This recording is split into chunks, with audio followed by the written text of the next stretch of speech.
looks like we've got a quorum. It looks like we've got 5 out of 6, right? Okay. Okay. All right. First thing I'd like to do is do the Pledge of Allegiance. I've got a flag in my background, so we can use that. I pledge allegiance to the flag of the United States of America and to the republic for which it stands, one nation, under God, indivisible, with liberty and justice for all. I'd like to call the meeting to order. Okay, so I just wanted to present my script before the meeting. I guess it's called to order. Let me share my screen real quick.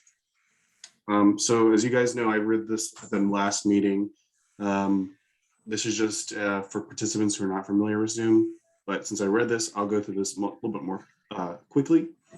So board members, the chair or secretary will call on you individually to provide comments and votes when your hand is raised. Or if it's organized, we can call on everybody verbally. When we vote, the chair or secretary will call each member's name individually when voting. Please remember to unmute and identify yourself by stating your name and vote. So if things are going or organized, you can raise your hand. I'm sure people can figure out if people are talking over each other, then we'll start having to make people raise their hands. But so for roll call, this is not updated, but I will do the roll call. So for the chair, Mr. Reagan, will you say present? Present. Okay. Vice Chair, Mr. Kohler. Present. David Barnes. I don't know if did you raise your hand? Okay, I see you. Okay. I don't have gallery view on, so I can't see everybody. Miss Jacqueline Wilson. Present. Okay. Misty Craver. Present. And then Lori, is she on? Okay. All right, so it looks like we have a quorum. So this is I'll chair, Mr. Reagan, I'll turn the meeting over to you. Okay. Okay, I guess first thing I do is I need to do an invocation. I'll just do a very brief one. Lord, please give us the wisdom to do the best job that we can for our town. Amen. Okay. And item number 1 on the docket here is reviewing the minutes from the last meeting. Does anyone have any additions or updates to those minutes? Oh, sorry, you have to approve the agenda first. Oh, that's what I meant, the agenda, I'm sorry. I make a motion to approve the minute as presented. Okay, well, excuse me, I was out of order. I should have had the agenda approved first. Okay, I make a motion to approve the agenda as presented. I second.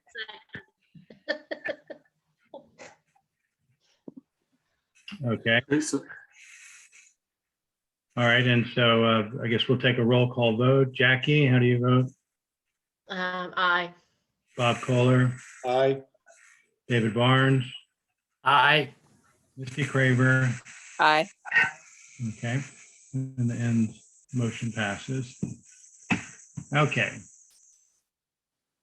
Now we can look at first item on the agenda, which is the approval of the previous meeting's minutes. Does anyone have any updates or changes to those? Okay, could I have a motion to approve the previous minutes? I make a motion that we approve the minutes. Second. Second. Okay, all right, Bob Kohler seconds. Macy made the motion. Jackie, how's your vote? Aye. Bob, Aye.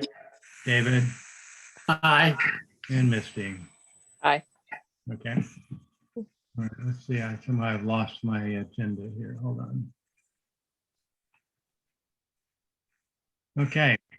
Okay, the first item then of actual business would be number 3. This is conditional zoning 21.09.01.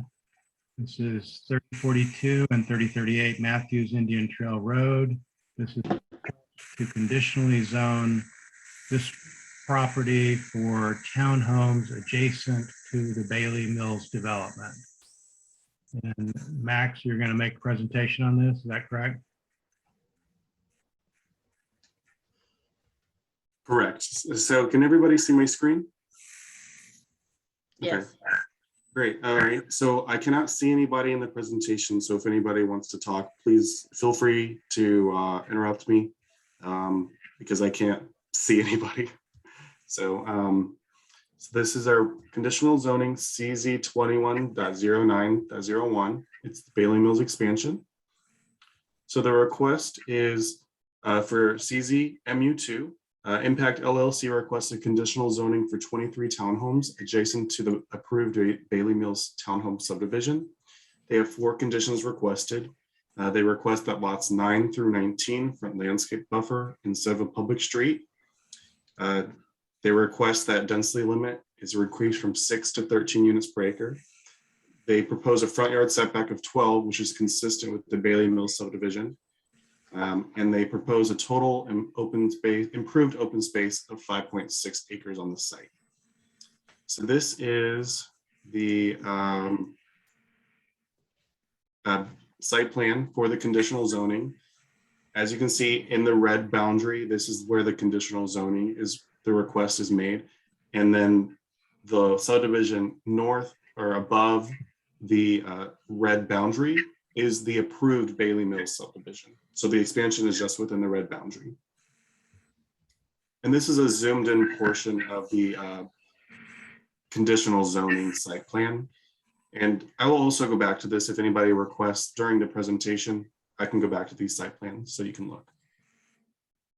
Max, Yes, maybe you're going to locate it for us. I believe it's across from Scott Clark, correct? correct. It's very close to Scott Clark too. Okay. So It didn't have a name when we did it before. okay, so it is off Marie Garrett. It's the original Bailey Mills subdivision is off Marie Garrett. So the entrance to this conditional zoning will be through Bailey Mills off of Marie Garrett. So they don't have a entrance off of Matthews Indian Trail. And I believe NCDOT would not allow them to have an entrance. So they changed the site plan a little bit, but I'm going to leave it to the applicant to explain that. So yeah, as you can see, it's currently, there's a residential home on it. It's in this red boundary. And if you look to the right aerial, there's a star where this conditional zoning is. And it's Scott Clark Toyota is at the edge of my picture, but it's very close to this townhome proposal. Okay. This is the street view currently of what it looks like. Street view. And then here's the project summary. So it's currently zoned MU2 and it's surrounded by MU2 and it's also adjacent to the Brookfield neighborhood, which is SFR3. So I've already kind of explained most of the project summary in my previous slides. So mixed use to single family attached requirements. So the density limits requirement is 6 units per acre. They're requesting 13 units an acre in the conditional zoning. For lot size, there's no requirement for single family attached, but the lot size is determined by the site plan, which is in this conditional zoning. As you can see, you saw the site plan previously. I can pull that back up later. There's no setback requirements for single family attached in MU2, but the setbacks are determined by the conditional zoning site plan. They're requesting 21 feet front setbacks on the main street, 12-foot secondary, and they're requesting rear 12 feet, according to the site plan. Additional standards, they need to have 12-foot separation in between buildings, And that also some additional standards are all buildings shall front a public street. The applicant's requesting lots 9 through 19 to front the landscape buffer instead of the public street for the conditional zoning. I'm gonna keep going with trees, vegetation, stormwater. So they required tree save area would be 0.027 acres. According to the ordinance, they provide 0.09, so they do meet the tree save. The buffers, so they do require a type A 40-foot buffer for conditional zoning, and this requirement is requested to be reduced. Open space, the required improved open space is 0.089. They're providing total open space of 0.10.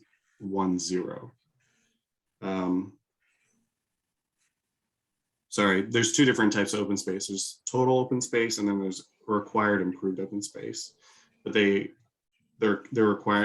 asking for it to be combined in their conditional zoning. And then they also will require stormwater management as defined in Article 19 of the ordinance.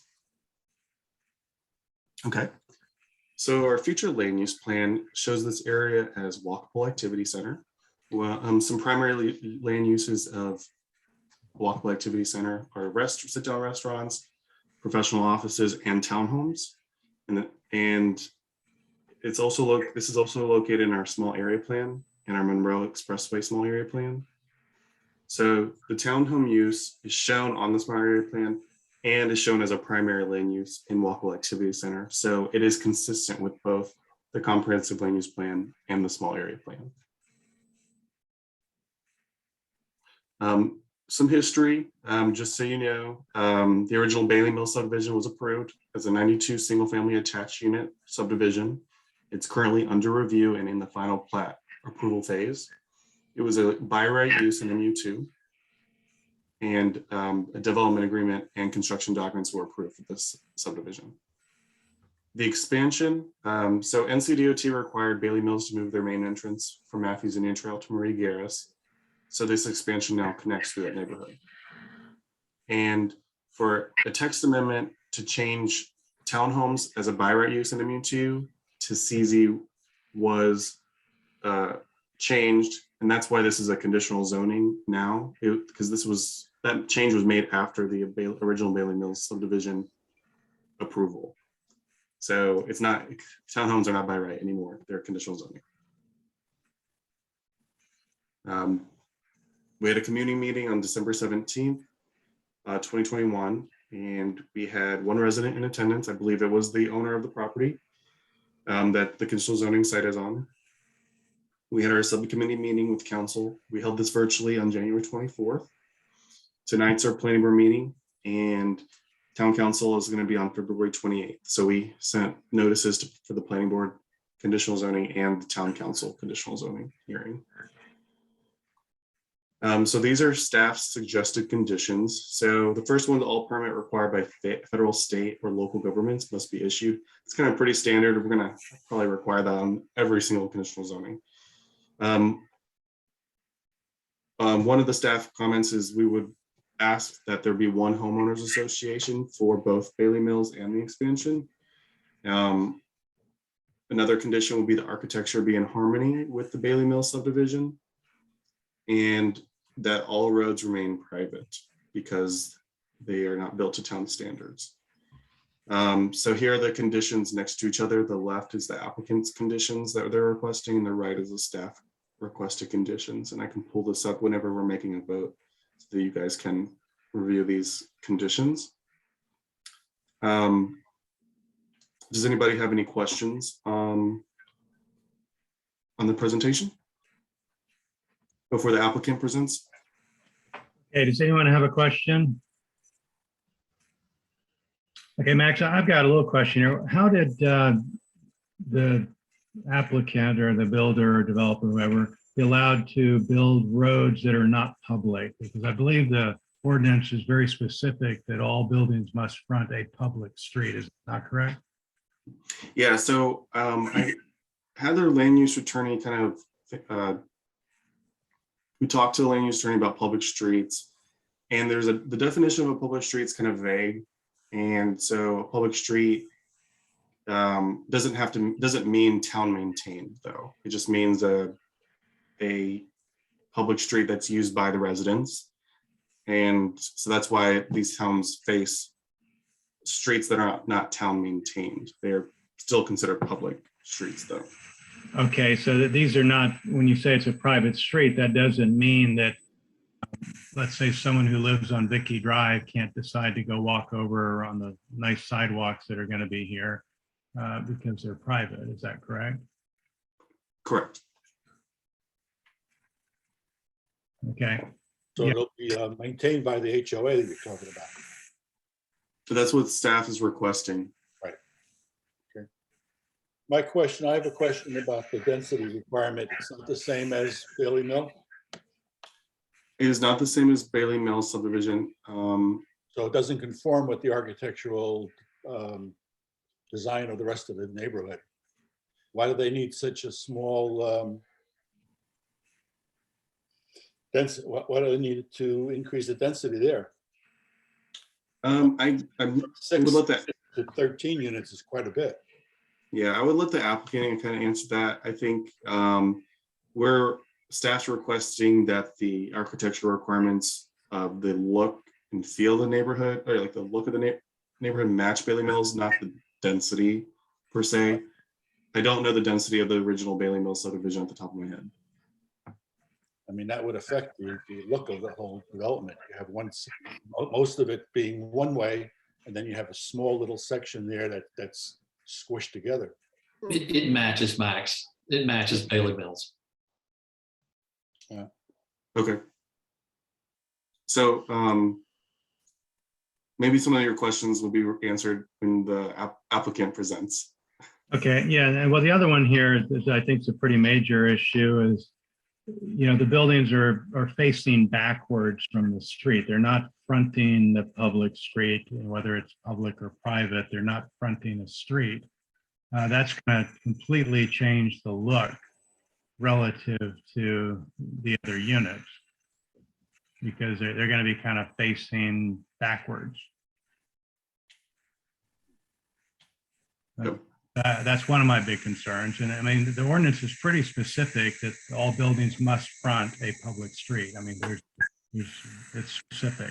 And then the other issue is the buffer. They're requesting, you know, a very small buffer. That's a 20 foot. Is that a B buffer? Is that what that is? Or a C? That's a C, isn't it? I'm not sure the buffer lengths at the top of my head. Yeah, but you know, the buffer they're requesting is Half the size. much smaller than, you know, what they're supposed to be putting in for a CZ. The CZ is requiring a 40 foot, and they're only asking for a type C 20 foot. Correct. And the ordinance again is very specific for a conditional zoning. It will be a type A buffer. Yeah, they're just requesting this reduced in the conditional zoning. So I'll let the Yeah, but the whole point is that it's a conditional zoning, that you shouldn't be able to change a requirement for a conditional zoning in a conditional zoning. Otherwise, it might as well be thrown out, in my opinion. we just had a change in the ordinance a few months ago in the conditional zoning language that allows them to amend conditions from the ordinance. Not, Okay, so you can throw the ordinance out and start from scratch is what I'm hearing. Is that correct? I would say it's still up to planning board, staff, and town council to work with the developer and the conditional zoning to make sure they get a product they want. Okay, is Max still online? Yes, sir. Mac, yeah, I'm sorry. You know, to me, I mean, to use a CZ to get rid of a specific requirement for a CZ seems to be, you know, not quite kosher. We can vary the standards. We can't vary the uses. And in this case, it appears to me, unless I misunderstood, we're varying the standard. Okay, all right, but doesn't that set a precedent to any other future developer that basically they can disregard every standard in our ordinance. And all they have to do is convince, town council to go for that. And so why do, I would have said it differently, but yes, that is the case. that is The the whole case. point of conditional zoning is to allow the town council, the planning board, and the staff, and the developer, and the neighbors to negotiate a plan that works for everybody, to try and find that balance. So yes, it does allow them to change the standards, does not allow them to change the uses. Okay, but it's going to set a precedent for every other developer who comes in, just instead of going with the by right development, I'm going to write my own standards. That's kind of what it looks like to me. I think that's, I don't know that I would have said it that way, but yes, I think that's the intent of CZ. It is to allow that kind of negotiation. Okay, all right. And I did want to bring up one other point. Right across the street from, I mean, not directly across, but adjacent to the Vicky Lane properties, a couple of years back, and Max wasn't here at that time, town council turned down on 2 occasions a conditional zoning, I believe, for about a 3+ acre lot with 40 some odd townhomes on it. And, part of the concern was the density and the buffers and things of that nature. And so it was rejected twice. And, here we are going with a density that's even much higher than what that one was requesting. Mhm. And, Let me respond to that in terms of precedence. Every development, I think, in a land use situation is unique, and precedent is not that critical. Precedent requires that we believe that you ought to always do the same thing next time that you did this time. Second, that we record it and can understand it completely. And third, that there's nothing distinguishing between what happened last time and what's happening this time. And I'm not sure any of those 3 things are true. So I'm not concerned that you're setting a precedent. You're looking at every application on its own merit and determining what is best for the community. okay. Does anyone else have any questions for the applicant speak? Yeah, I had a question, which is, what is the adjacent property to the south corner? It's a church. Yeah, let Okay. me share. I'll share my screen. Yeah, so Good News Church is right next to it. So on Okay. the right, if you see that building, it's kind of close. Yeah, if you don't travel this road a lot, but from that church coming up towards Stallings Road, there's a log cabin maybe, and there's a tower and an empty lot, and then there's that intersection where the hospital is. So it's really not very far from, the hospital and Stallings Road.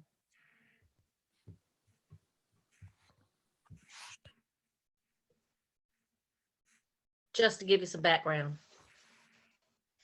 Okay. Yeah, I mean, I think it's a good use for the property putting townhomes. I think we all have concerns with density and that, I have concerns that we're basically throwing out our standards, if we do this, if we do a conditional zoning according to what they want, that we're giving them, the respondent, the ability to write their own standards. All right, so you want to let's bring the applicant on.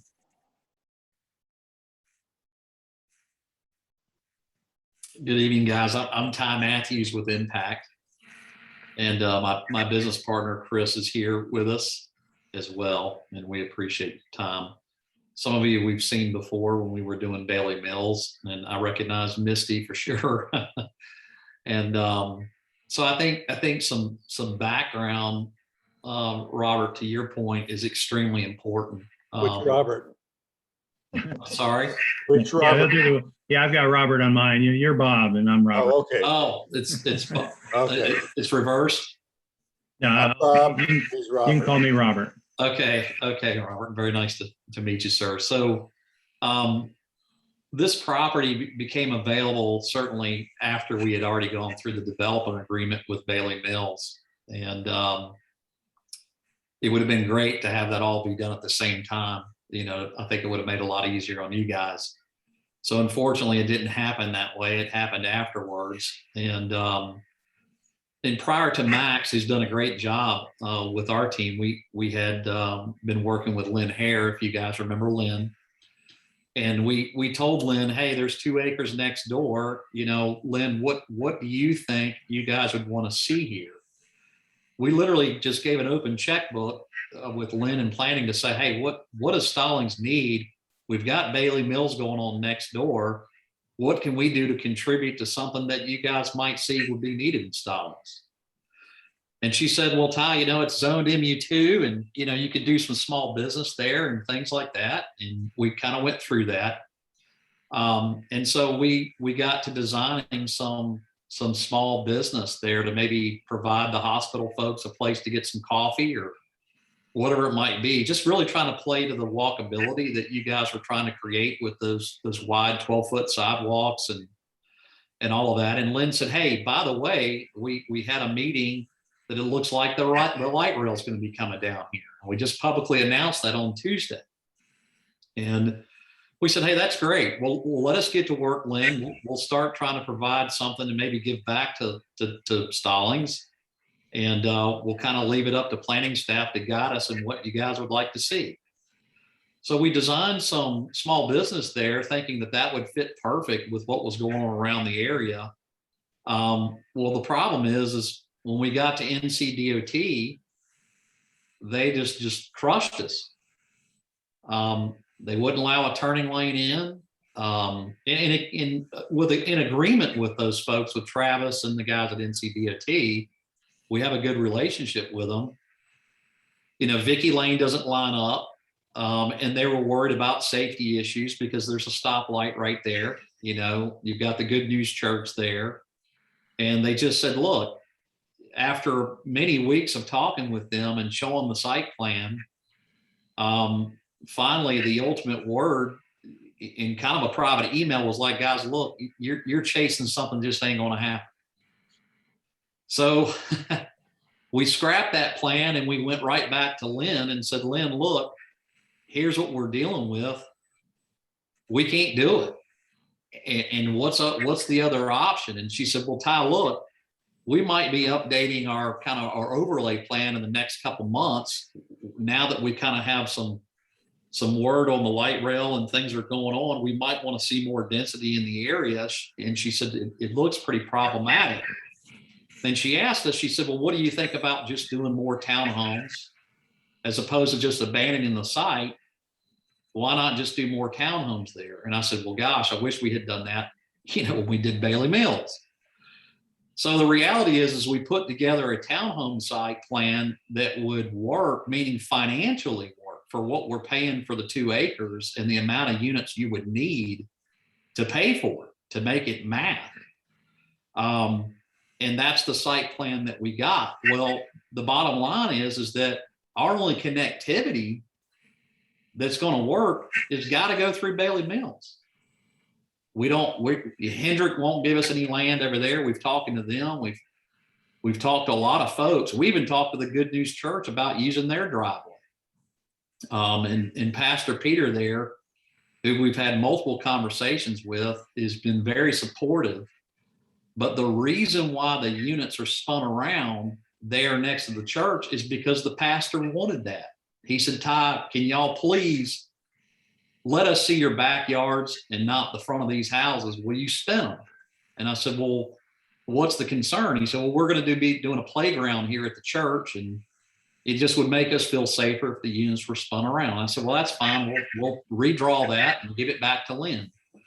Well, Lynn, as you guys know, had her exodus, to move to be near her husband's work and all that, and Max came in. So we had to give Max the whole background story on what happened, on why we were asking what we were asking.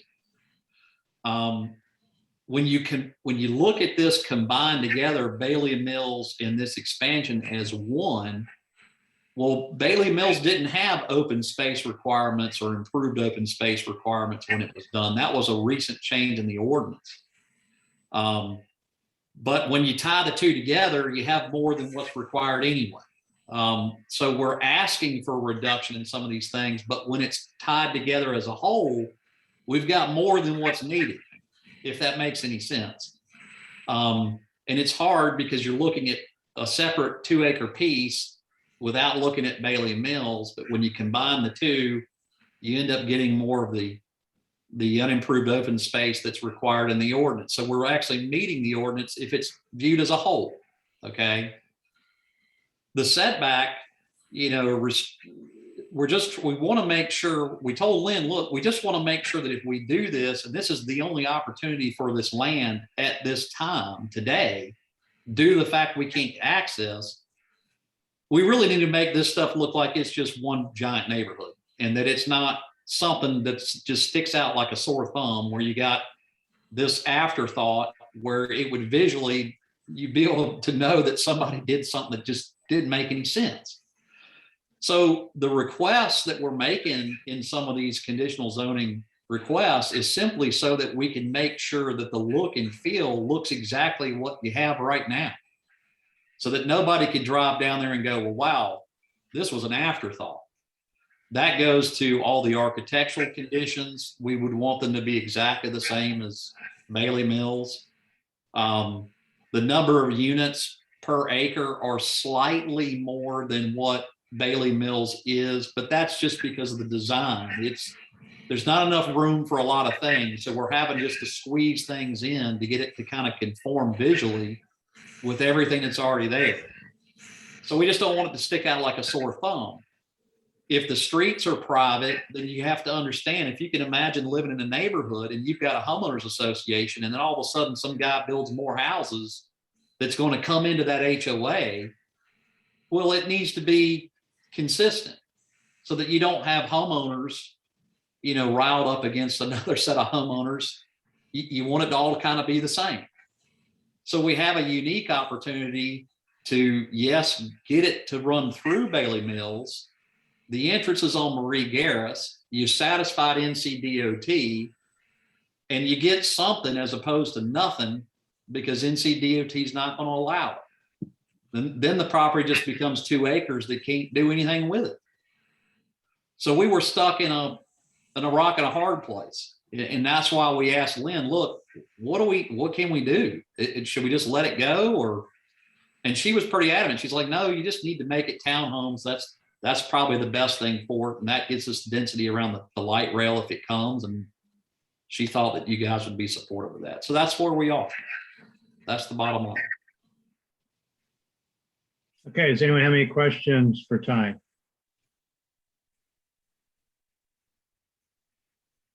No. Yeah, I do. Yes, ma'am. So you said the front of those that are adjacent to the church property, their backyards will be facing the church property. Yes, ma'am. I'll get Max to bring the site plan back up if he could, and then I can show you here real quick. And that was a request from Peter. You know, Pastor Peter over there, as nice as he can be. So you've got units 9 through 19. See them there? And I think that's a legitimate request from the church body. We didn't, if I can accommodate a neighbor, then I certainly want to try to. Okay, so my other question is, Yes, ma'am. that's a street in between the 2 buildings? Yes, ma'am. And so these people 1 through 8 are these the 9 through 19 going to be looking at their front or their back? They're going to be looking at the front of their homes. And so then that means that connecting to Bailey Mills, then back in, are they looking in, those other people are going to be looking at the backs? I mean, yeah, they'll be back to back. So nobody's looking Right. at, that's what You got it. That's right. And that would be consistent of what you would, meaning the only thing that's not consistent with, if you were driving through Bailey Mills, would simply be units 9 through 19. Well, a bookend, if you will, if you're thinking about putting bookends on either side of a book, if there's a church next door, we just thought that, hey, look, that's not an unreasonable request, because it would probably be best for the church to see a lot of green open space in the backyards as opposed to trying to see somebody's front door. I mean, for safety and things like that. Yeah. So we just thought that that was a good request from the neighbor, and we figured we'd put that in as the condition to help the neighbor, and we're okay with that. Okay, so these are rear loaded garages or front loaded garages in all cases? Well, it's a mix. So you would have 1 through 8 would be a rear load garage. Yeah. And I can't see the number. I think it's 9 through 19 would be a front load garage. Okay, and so the front load garage, the facade of that garage, that's going to be the attractive side of the townhome. Is that correct? Yes, sir. And it would be, it'd be the architectural standards would just be exactly what's at Bailey Mills. So you'd have just a congruent, consistent look and feel through the entire neighborhood. Okay, all right, so over on Bailey Mills, lot number 123, over, Yes, sir. see over there. Okay, those have got the pretty facing MIT Road, is that right? Yes, sir. Oh, And then you've got the rear load garage. And so, over here in the new part here, you've got, 1 through 8, the garages are facing the other garages on the alley in Yes, sir. Bailey Mills. That's right. In this new part, though, you've got these people's front yards essentially on 1 through 8 looking at the messy garage side of 9 through 19.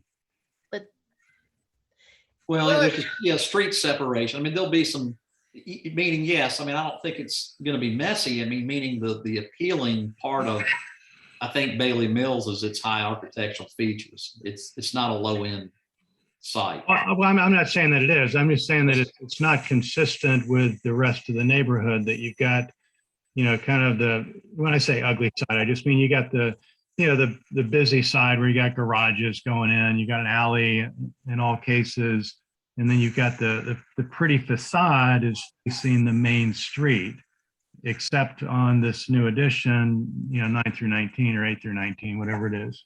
Can you see lot 7 on Bailey Mills, kind of at the left top? So Max, on the left hand side, you can see where Bailey Mills has lot number 1, 2, 3, 4, 5, 6, and 7. Yep. Where they're double loaded. It would be consistent with that. You see how you've got so you've got that's rear load to rear load, back to back. Correct. And that's what you've got on 1 through 8 on the new addition, rear load back to back to that's 30 through 44, right? Yes, sir. Is that what you were asking about, was 1 through 8? Well, yeah, but so 1 through 8 has got, the alley side, which is the messy side, right? Because that's where the cars go in and out. Right. They've got their nice front yard looking into the alley side of the other ones across the street from them. Sure. And so that's what that was my concern, is that the look is a little different over there because of that. Are you Yes. designing so that they're going to get the pretty facade and a garage? I mean, is it some change that's going to make it more desirable? I don't know. I think it's just a bookend. We're kind of at the end of all the expanded property. And meaning, I look at it with Good News Church in mind. So I'm a little bit biased, just trying to take them in consideration. So if the neighbor is having a concern with that, I just simply want to bring it up to address it. That's all. It's not that it's right or wrong. It's just trying to be a good neighbor. Okay, well, but you couldn't fit this many units in if you had another alley to load in, right? If you had an alley there. to load Probably in, not. No, sir. 1919, you're not going to be able to, to fit it in. That's correct. And again, that goes to finances, meaning the price you pay for the dirt to have to yield enough units to make it work. So this is what makes it work as opposed to not working at all. And we have a little bit of an opportunity. It's like we were telling Max, our final plat is done for Bailey Mills sitting on a shelf, but soon enough that's going to close out. And if there's too much delay, the window of opportunity for this site is going to close because there's really no more access for it. Okay, I want something to say. So you're saying 9 through 19, you're gonna have, it's basically having the garage on the front of the house. Yes, ma'am. So that's really, not to be, I know the rest of the Bailey Mills isn't that way. So this would be the piece that's odd, a little odd, but Yes, it's ma'am. really no different from other townhomes in this area, because right behind me, that's exactly what they have, are front-loading garages on the front of their houses. So it's not the end of the world. And it's not really messy because it's just a garage and a front door Yes, and ma'am. a porch. So I just trying to clear that up. Okay, Yeah. does it have a front door then on the garage side on 9 through 19? Yes, sir. It does. Okay, so you actually have a front door there. Yes, sir. You basically are sort of redesigning 9 through 19. They're not going to look the same as the That's other. right. Well, and I think to Jacqueline's point, the things that we would see as a builder is we would dress up those garage doors. She's exactly right. It's not typical. It's not typical of what we do either. But in the spirit of helping Good News Church, if we've got to spend money making garage doors look better or making them, then that's what we'll do. If you guys support it, then that's what we would do. So I don't mind, spending more dollars on dressing those units up on the front so that they at least have some curb appeal, which again, Okay. Bailey Mills does. It's kind of a higher end, townhome already. So. Okay. You don't have a front elevation then of these revised 9 through 19, do you? They are consistent. Well, I did not bring those with this meeting because the Bailey Mills conditions, when we did the developer agreement for that, the council folks already had elevations of those units. So we've got some of those. I just don't have them with me. Right, but when I remember watching that as a citizen, the elevations were based on the front, which is opposite of the garages. Right. And now you're telling me that your front is now going to be the garage side, which means architecturally you're going to have to change that to make it look like a front, with a front load garage. Yes, sir. Or unless you're just saying that you're really putting these things in backwards, and the neighbors are going to have to look at the back of these units. And Robert, I do have an elevation. It's really, this is from the end user that I'd be happy to share to kind of give you an idea. It's kind of low quality, but it's probably beneficial for this discussion. So. Okay, sure. I'd love to see it. Yeah. Oh, that's good, Chris. Thank you. Yeah. So can you see that? Hold on a second, pardon me. Let me make sure I've got the right. Let me make sure the PDF. Can you see that? Can you see my screen? Yes. There you Okay. go.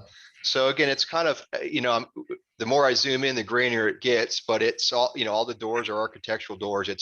There's obviously a combination of stone and hardy board, which again, we're already negotiating that previous development agreement. So, essentially this is what you would see, meaning the kind of the second half.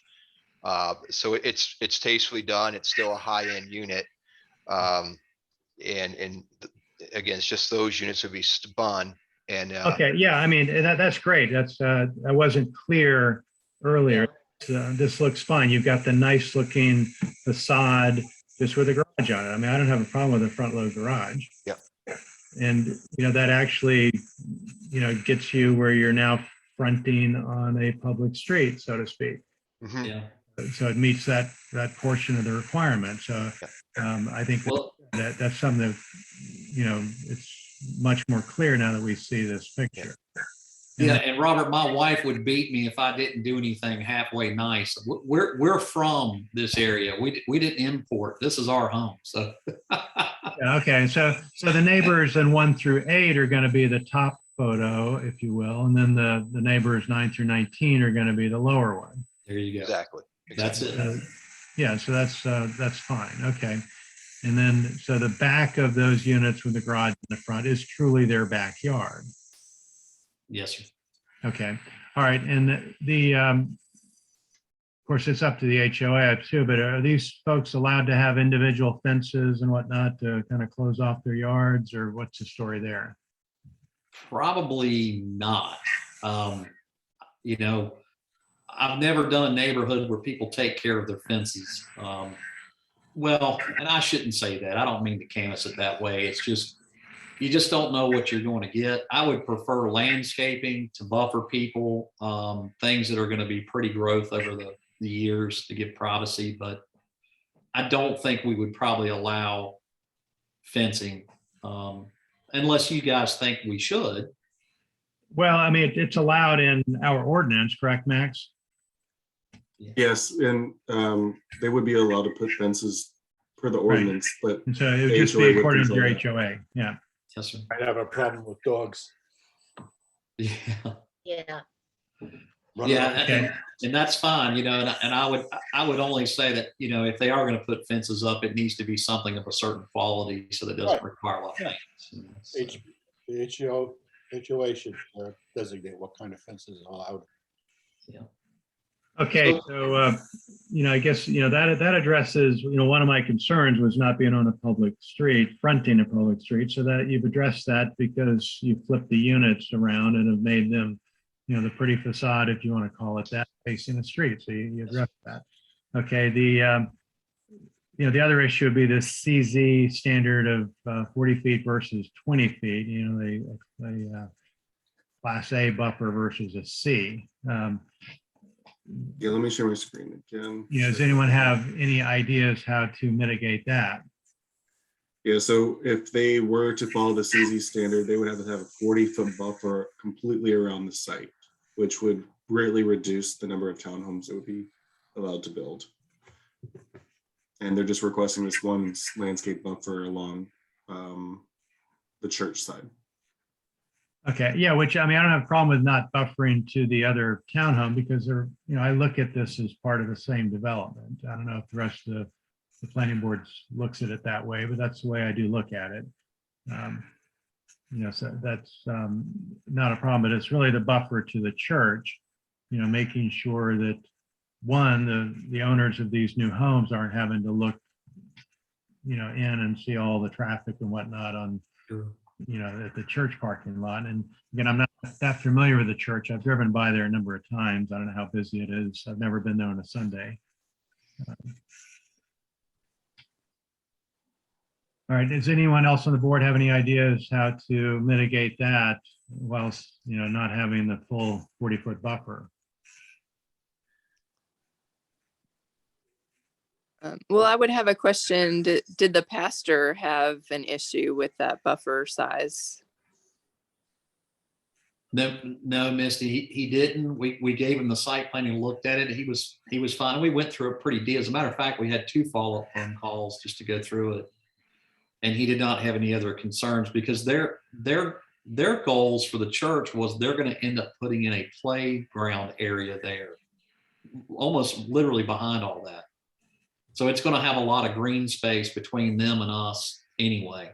And as a matter of fact, I think they're starting to do that next month, maybe, I think.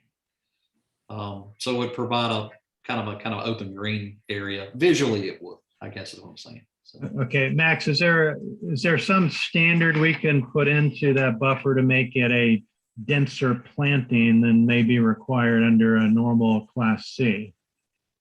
Well, the only thing you could require a fence, you could ask for a fence or additional plantings like evergreen plantings.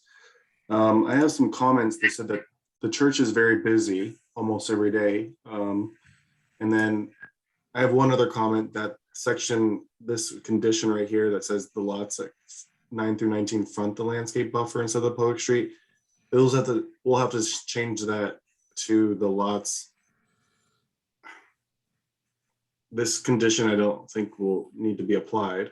Yeah, I agree. I think that they've addressed that by, changing the design of these units to make the front have a garage. So I'm thinking you could require them to do additional evergreen. You could require an opacity, like I think, I'm not 100% sure what the opacities are at the top of my head, but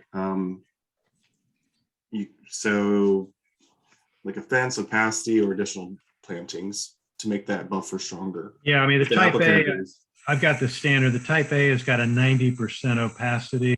And a type C is a 60% opacity. And then you get Question, your standards, it defines on the spacing of the plants and the types and so on. I know that, around my yard, I've got Leyland cypress and they're 100%. You can't see anything. So, but Be glad to do Leyland cypresses, no problem. yeah, I'm not advocating Leyland cypress.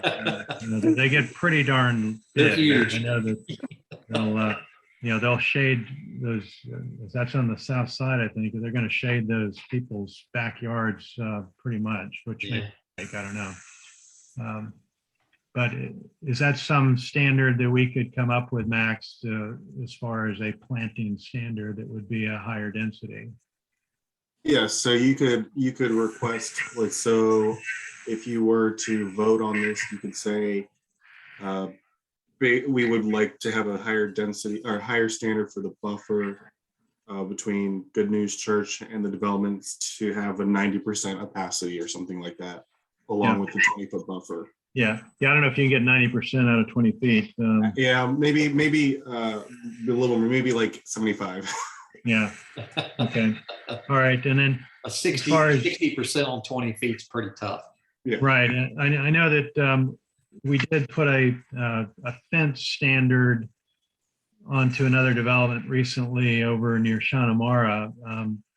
What was the height of that fence? Was that 5 or 6 feet? Our ordinance has a height limit of, I think, 6 feet, so it probably was 6 feet. It was 6 feet, okay. All right.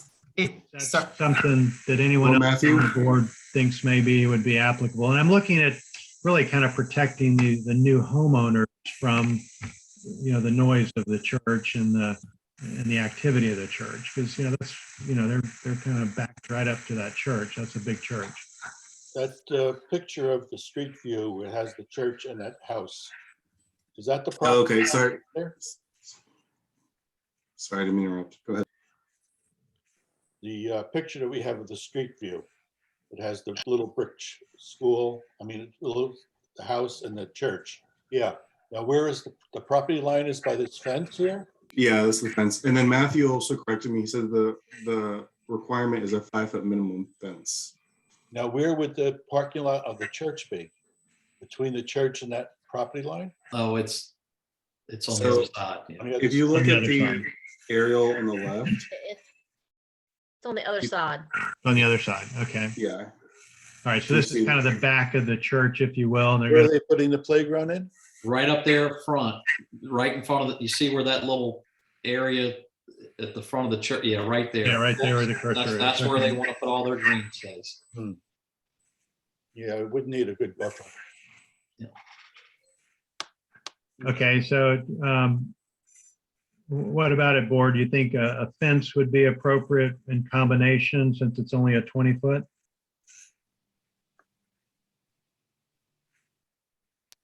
Yes. Okay, and should the fence be, and then Matthew also let me know that putting a fence in reduces opacity requirements by 30%. So Yeah. he said a type C is 60% plus a fence would be 90% opacity. Oh, that's good. yeah, okay. All right, so, yeah, that kind of mitigates it and makes it so that you're still kind of trying to adhere to standards, which I think is a good thing. Sure.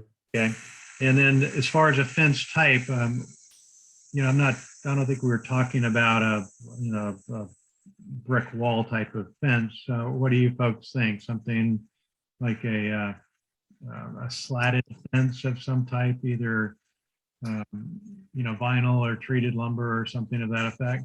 Something that's low maintenance, Robert, would be great. I mean, vinyl fencing is good. I mean, I'm not a huge fan of white vinyl, No, but if it was a colored vinyl fence, darker color, that doesn't require, because I mean, again, you're going to be putting that after we're done, the mercy of the HOA to maintain it.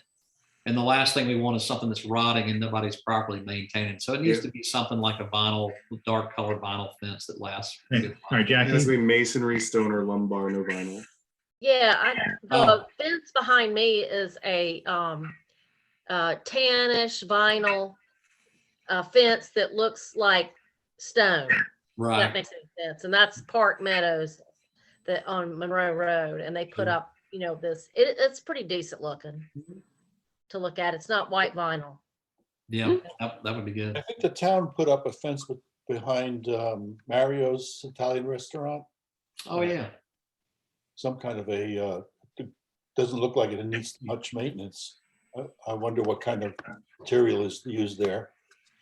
Oh, and also if you go down Monroe Road all the way to Sun Valley Commons where the theaters are, Mhm. if you look toward the theater, there's that empty space in front, and they put up a similar vinyl stone printed fence that it looks better than white vinyl again. So I mean, I don't think it was very expensive compared to the white vinyl. No, and it's Okay. not a big area there either. So I think that would be great. So, Yeah. Okay, so let's talk about then the landscape buffer then, which isn't in the conditions. That would be a condition that would need to be added. It was talked about, but wasn't in these requested conditions. Is that correct? Yeah, so you could change that instead of the lots 9 through 19 front landscape buffer, you could say the landscape buffer Behind 9 and along 19. 9 through 19 will have a fence. Right. Yeah, we'll have a fence in addition to a type C buffer, correct? Mhm. Okay, all right. Does everyone think that's a reasonable request? Yes. Okay, all right, then let's, I want to be clear on this front yard setback of 12 feet, since I want to make sure I understand which again is the front, where we're setting back 12 feet. So and maybe go back to the picture of, there you go. So on the driveway, it looks to me that the driveway on 9 through 19 is long enough to actually park a vehicle. Is that correct? yes, sir. Okay, but on the driveways that are on 1 through 8, possibly not. They're 22 feet. So yes, you could. Oh, you could too as well. Okay, Yes, yes, sir. they're pretty big. Okay. Yeah. All right. And so you have a really long driveway, it looks like, on 9 through 19.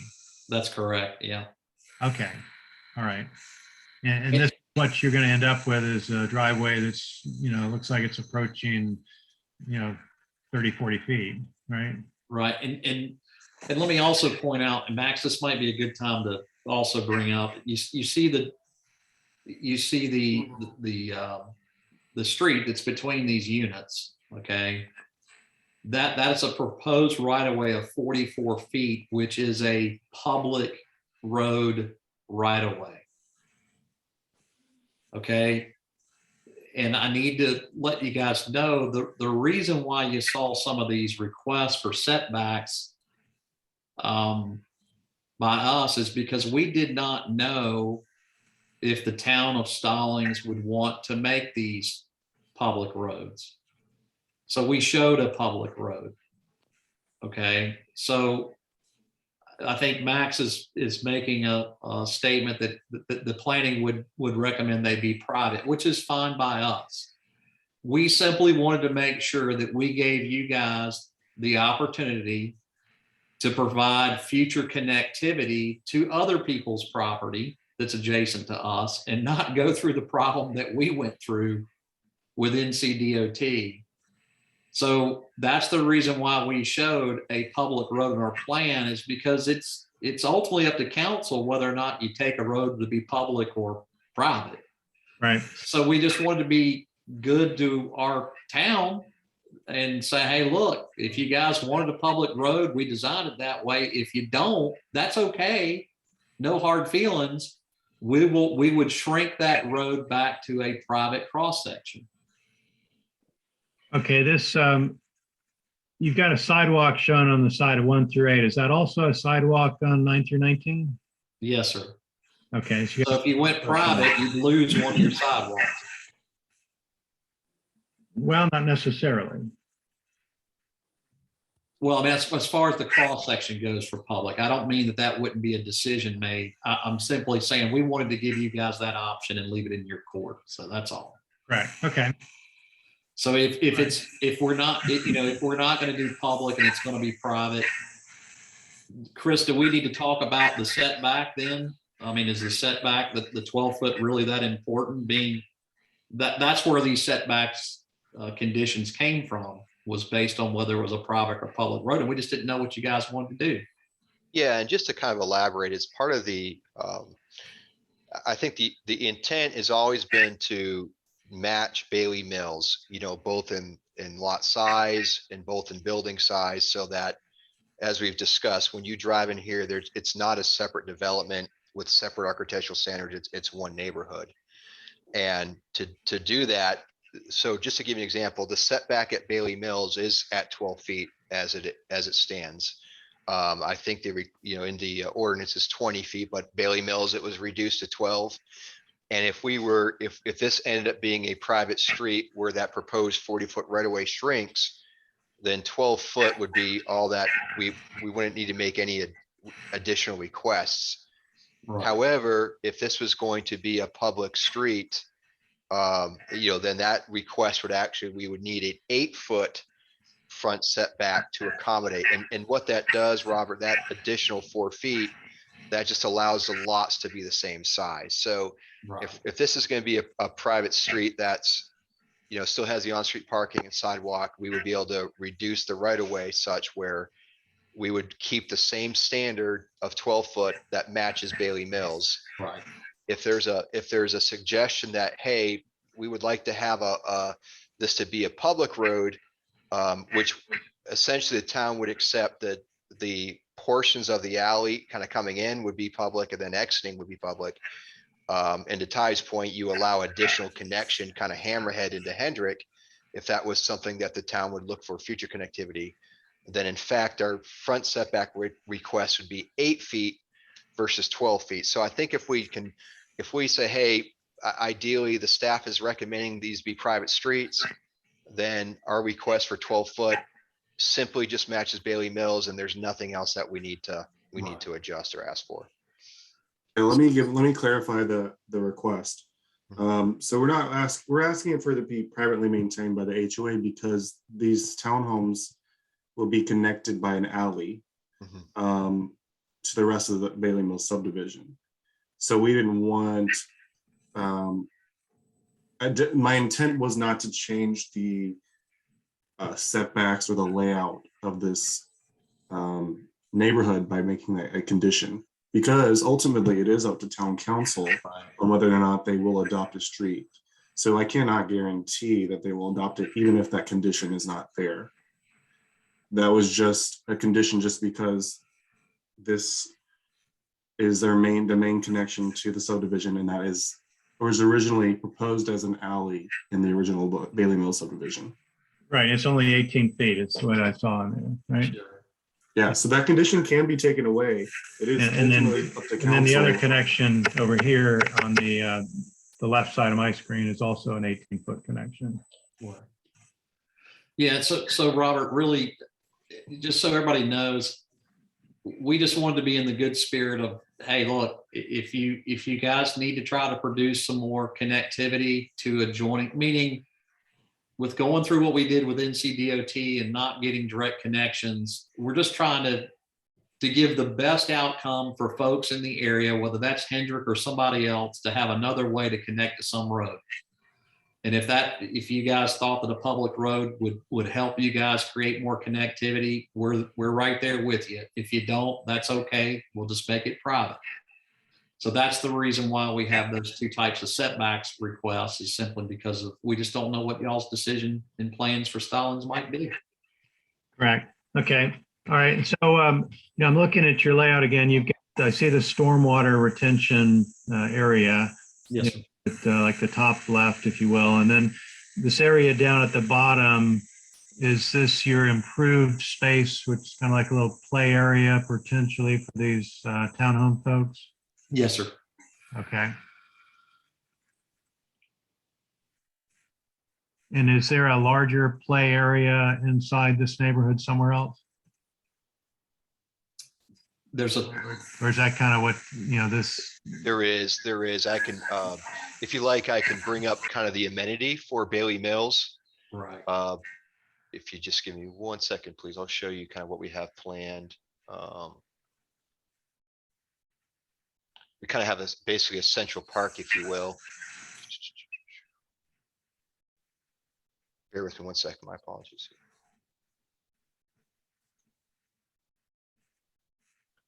So this is the park that's inside of Bailey Mills, which has, it's going to be basic gazebo, landscaping, benches, stone monuments, iron fencing. So that's kind of a neat little central park area, with enhanced landscaping all around. So, and another comment, as you can see where it says lot 73, you see all the additional plantings by the end unit. Those Right. are kind of our enhanced landscaping areas, and that's kind of what we anticipate to put in our open space and our extension. So again, when you get to the ends of these units, these open space, we just have kind of that nice enhanced landscaping to, complement, Bailey Mills, and again, look and feel like one development. Yeah. Okay. All right, good. Hopefully we haven't wore you guys out. We apologize. Oh, that's okay. We want to get this right. We want to make sure that we're doing the right thing for the town here. Sure. Okay. All right. So let's get back to the sheet that's showing the conditions. Let me get my screen out of here again. Somehow it's here we go. Okay. So the front yard setback of 12 feet. Of course, that doesn't really apply to 9 through 19, right? Because they're going to be set back much more than that. Is that correct? Yes. Because you've got a driveway long enough to park a car, so it's going to be at least 22 feet long, right? So it would just apply to the lot numbers 1 through 8 and 20 through 23. Okay. Oops. And then Didn't mean to.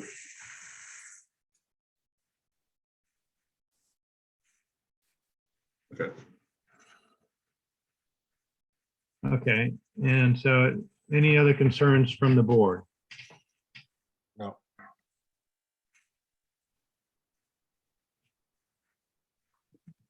All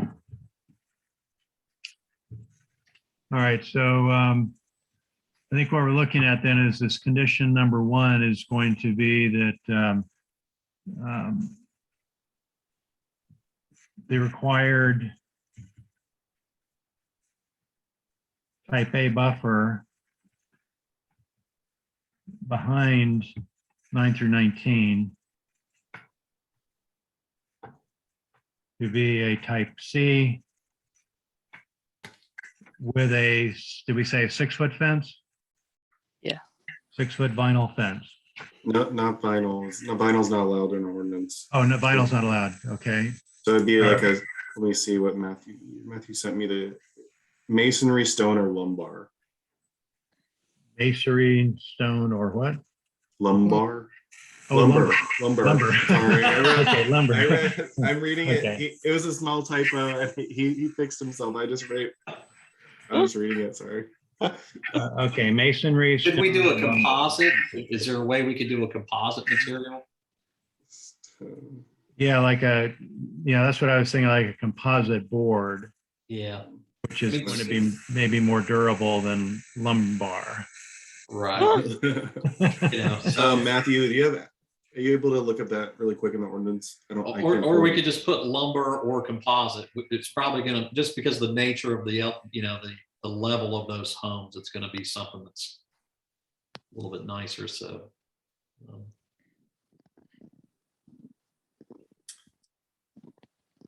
Okay, and then, we can just say that and for now, and then it could change. Yeah, And- combination. Mhm. okay, and the Max, the landscaping would be on the outside of that fence, correct? Or on the inside?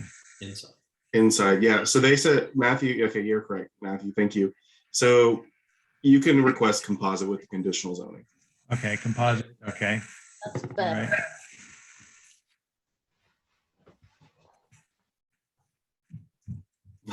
Okay, with composite fence material, okay. Always looking out for HOA dues. Whenever you're having to repair stuff, it makes the HOA dues go up, you know? Oh, yeah. So it's half planting inside, half planting outside. You can request otherwise with the conditional zoning. Okay,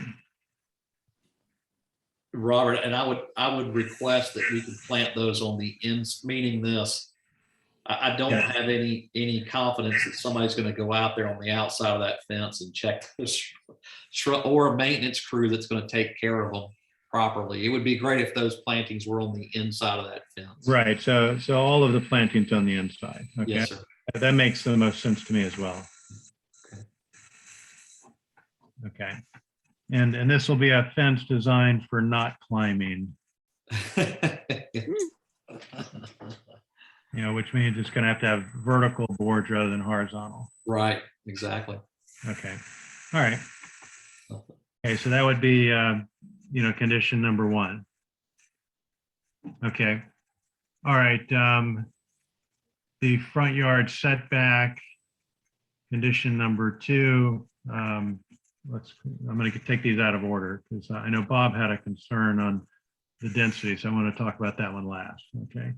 So condition number 2 is going to be front yard setback on units 1 through 8 and 23 through 23. 23. Is it 20 through 23? What was the units, the other ones? Yeah, it's 20 through 23. 20 through 23. But I guess they would still be larger than 12 according to this plan, but I would still make that. I would still include them. Yeah, to be minimum of 12 feet. Okay. Yeah, if they're all, we're just trying to make sure it's all consistent with Yeah. Bailey Mills, so each and every Right. lot has the same setback. Right. Okay. And then the front yard on 9 through 19, garage side in parentheses, to accommodate parking a vehicle. So what dimension should you put on there, Max, for that? Should that be 22 feet? 20 is the Yeah. number. So I don't. What is your set distance? Let me say it says 22. It looks like feet. Right. Yeah, so he's got a 22. So just call it 22 because that's what the drawing shows. Does that sound reasonable? As Yeah, I long as the think- applicant agrees to it. We're showing 20. I think the ordinance is 20 feet. We just show 22. So it. Okay. All right. So you can live with 22 feet. I think so. Okay. All right. Okay. All right. So that's that. Let's go back to the other conditions here. Look, can I just, hey, Chris, do we need, meaning, is there a reason that we need that at 2 feet? Meaning this, if for some reason the unit sizes, if we're trying to make the unit sizes 42 feet consistent with Bailey Mills, we might need that 2 feet, Robert. Yeah. I would say you could just tie the setbacks to this site plan. And that could be the condition. Okay, that'd be fine. So Okay. But the site plan though is showing 22 right now. Mhm. yes, sir. Okay. All right. does our ordinance call for a 20-foot setback for a front? It's 16 for a mixed use too. It's changed since the last Bailey Mills. Wow, you got a shorter vehicle. Oh, than okay. I have. Got Yeah. short. Okay. Yeah. So 16 feet. It's changed well- since the middle. Well, I think it's important to design a setback to accommodate a pickup truck because that's what's going to be parked outside. I can guarantee you, because my pickup truck's in my yard, and you don't want to have people blocking your sidewalk. Robert, I've seen SUVs at MCA down the street where my kids go to school, and they look like they're 25 feet long. Yeah, well, I can tell you, my I don't know how they get them in the garage. Yeah, They yeah, don't. I'm like 19.6 on my pickup. It's not going in the garage. Okay, yeah, I think we need to be specific on the condition here, Max. What should it be?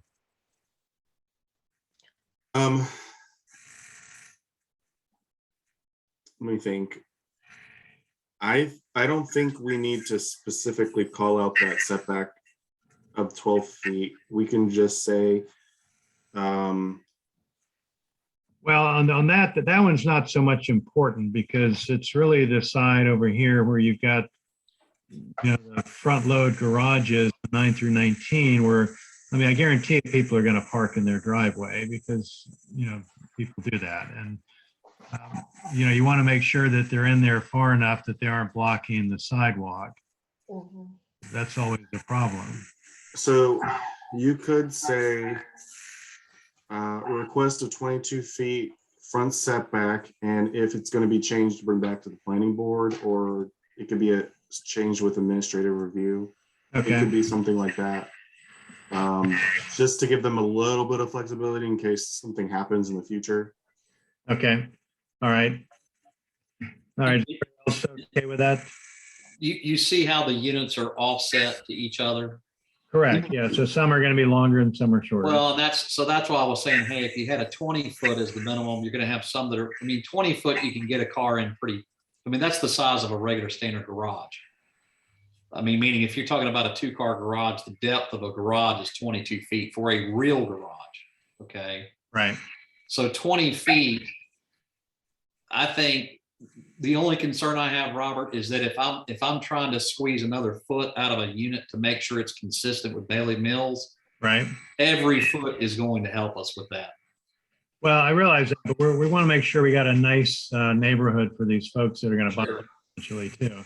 And So- I know my pickup's 230 inches long. Yeah. They're pretty long, all these big pickups. And mine's not even a big one. Mine's, the Standard. scale Toyota. So, So I don't know if it hurt you to go to 20 feet, and then obviously, if you were at 19, if you're at unit 19, that would be a 22 foot, 18 would be a 20, 17 would be a 22, and so on, because it's a 2-foot lug. yeah. My recommendation, since we're going to be calling out we're calling it the front setback. That means we're going to have to recall out the side and rear setbacks as well. Oh, okay. So what I'm thinking, to give the most flexibility, but also, the setbacks of the site plan show front 21 Main Street, 12 secondary, and then the 12-foot rear setback. You could say, like, for the conditional zoning, that the setbacks meet the site plan. I don't think we need to call out every last setback for each of those. Well, I'll disagree on 9 through 19 because they're different. They're a different design than the rest of the units. These are front load garages versus rear load.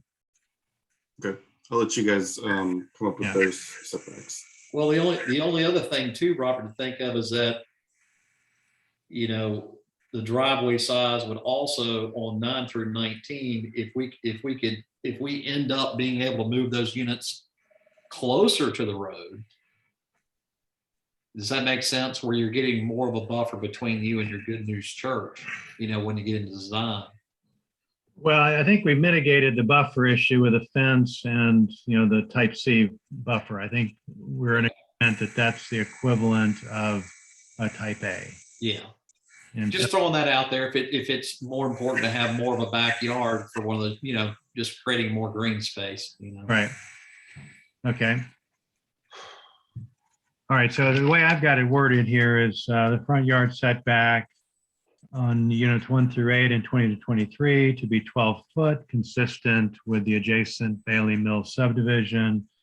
The front yard setbacks on unit 9 to 19 with the front load garage to be 22 feet. That's how I've got it worded. All right, we need to check to make sure that's gonna work. Hold on just a second. And the 22 is just coming from your site plan. Yeah, I just want to check in with the engineer to make sure that's okay. So Okay. keep going. I'm gonna, Okay, all right. And, okay, so the other condition that I would like to see, I don't know if the rest of the board sees this, I would like to see the street right away in front of 9 through 19 and 1 through 8 to be the 44 feet with sidewalks both sides. Which still I think is narrower than our street section. Is that not correct, Max? I think the standard street section is 40 feet right away. That one's 44 feet. Oh, it's 40 feet, is that all? With Yeah. sidewalks both sides? Yeah, I don't have it in front of me, but I believe that's. Oh, see, I was thinking it was quite a bit wider than that. Mr. Chairman, just a quick comment. Yeah, I think the role of the planning board would be to figure out whether or not there are any problems with the application and to make sure that it generally follows the comprehensive plan, and are there some things that could be to make it better suit the comprehensive plan. But I think y'all are getting into a level of detail that is probably beyond what the expectation for a review of CZ is. Up to you to determine whether that's true or not, but at Right. least my concern is that y'all are getting deep in the weeds. well, okay, but I think the whole nature of the CZ, as you just explained it a little while ago, was it's in the weeds already because it allows you to bypass all the written standards. So now you have to make sure you clarify new standards. Is that correct? That is correct. And I just caution the board not to get so in the weeds that you are becoming the planner for the project. I think Well, you're, okay, but I don't have a problem with that, Mac, but that being the case, then we need to send this back to planning and have them come back again at another date with the revised plan that has all the conditions defined. I was just trying to get it done in this meeting. I'm not sure that threatening the developer with a delay is the right way to get. No, I'm not threatening with a delay. I'm trying to accommodate the developer. I mean, I personally think that this is the best use for this property right here. I mean, it's a tiny piece of land. What are you going to put in here other than what they're proposing? I mean, it's not big enough for a shopping center. I would agree with that. Yeah. And so, we're trying to accommodate it, but still stay, at least in my opinion, trying to stay within the spirit of the ordinance, but just, defining enough of the conditions that if we're questioned later, why did you approve this? That we've got all the documentation. This is what we required, as conditions. And I'm comfortable with the standard being compliance with the comprehensive plan. I'm not as comfortable with reworking down to the number of feet that the driveway is. I think that the board needs to remember that the lodestar here is the comprehensive plan. Okay, we just changed the number of feet of a buffer, which is a hard standard. Okay, and so, we are, I'm not trying to be argumentative. I'm just saying that we're making pretty detailed standard changes here. And I'm not trying to be argumentative either, just cautioning that the standard should be the comprehensive plan, not whether you like it or not. But because it's a CZ, we have an ability to impose reasonable standards on the applicant to make sure that it's going to meet what the town expects for this development. Actually, you have the ability to recommend to the council who has the, Correct. I agree with that. We're to recommend, we don't make the decision. We're just recommending to council. So these are standards we're Correct. recommending to council. correct. And so to approve a CZ with no standards would not be very good effort on our part. And don't misunderstand me. I'm not suggesting prove it without standards. There are plenty of Yeah. standards in the application and in the staff's requested conditions. Okay. And Robert, I tried to reach our engineer could not make it tonight due to some family Okay. stuff. So I do know that our last conversation this morning was to make sure that every setback was 12 feet consistent with Bailey Mills. Now, how does that translate to creating a problem? I can't give you that answer, and I'm sorry that I can't, but we didn't ask, how that would create a problem when we had our meeting with them this morning. So I probably need to circle with them to make sure that's okay and get that answer to Max to make sure it's not going to create any issues. Because I think the spirit, which you've laid out pretty good, Robert, is it really needs to be congruent and consistent with what's already there. And that's the goal of everybody, is making sure that it doesn't look different. So I don't want to tell you that, yeah, that's okay or not okay without the engineer chiming in to say, yeah, is that going to create a different look as far as the size of the unit? It's really about the building pad. Yeah, and just to add is, Your drawing has 22 feet on it, correct? Yes, sir. I understand Okay. that. All right. All right. Now, I wouldn't be opposed to going to 21 feet to give you that extra 1 foot if that's going to be any significance. and one of the things that's open, Robert, you mentioned kind of, we're proposing a 40-foot right of way as a public section. If that's could be considered a private street, for example, one of the other right of way widths we have on our site, which the road that kind of comes in is 38 foot.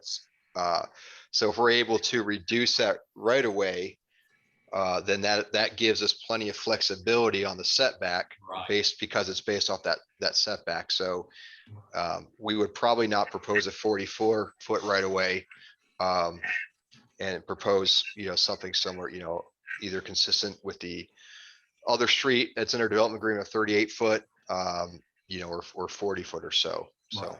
and that Right, kind of okay. eliminates the 21, 22. It all Yeah. works at that point. It all starts working just fine. Yeah. Yeah. Okay. All right. So but the rest of your neighborhoods, it only has sidewalk one side. Is that correct? Yes, sir.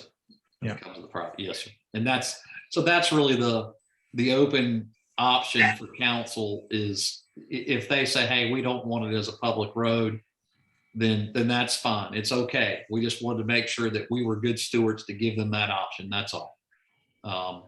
And we would just reduce that right of way for that street back to a private right of way. Okay. What's your, That solves all of our problems and gives us more room for all the things that you're bringing up as concern. That would give us plenty of room for everything. okay. Okay. So Max, the development ordinance then, does it have a standard for the street requirements there? Or does that need to be spelled out here? So that would be there are street requirements. I don't think they need to be spelled out in this conditional zoning requirement right here. Okay, but like say in this case, if there, it doesn't meet our street standards, so do you need to specify what they're building it to? Because, in the previous iteration, it was done through a development agreement process where they negotiated how wide the streets were going to be. I don't have that information in front of me. Yeah. Okay. But I'm just saying, without spelling it out, what's going to keep them from putting in a 30-foot wide street or 22-foot wide street or whatever the street is? I do think we can make a condition that says that they need to follow the site plan, but and not stray from it. But I I don't know have the specifics on the streets on what. But what Ty is asking is that he wants to be able to stray from this site plan that he's presenting right now. That's right. Yes, sir.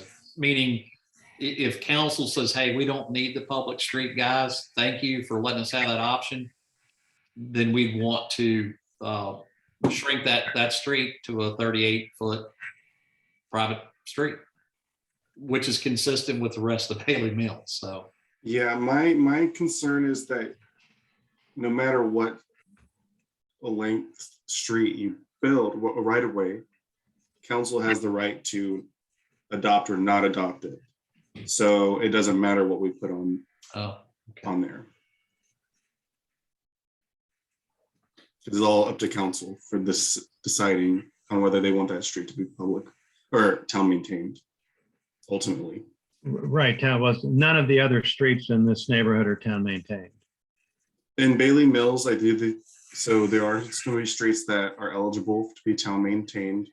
When we look at the site plan, Street A, which is in Bailey Mills, not in the conditional zoning side, is eligible to be town maintained. And that's where their connection is coming from into the conditional zoning. Okay.